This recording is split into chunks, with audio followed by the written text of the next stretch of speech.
Nyosha mikono yako juu namna hii. Piga tu makofi yako juu namna hii. Mama nisikie vigelegele kwa Jehova.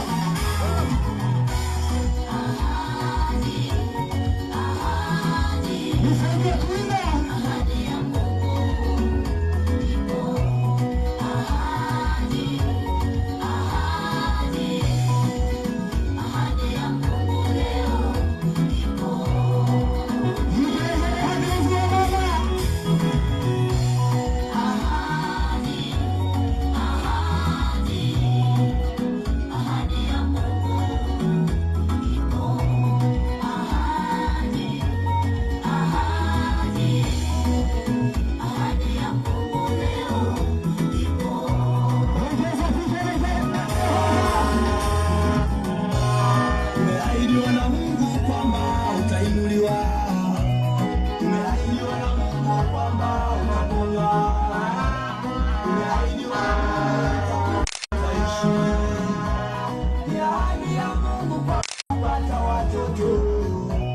Kujenga uzima ni halali yako, kumiliki baraka ndugu yangu ni halali yako.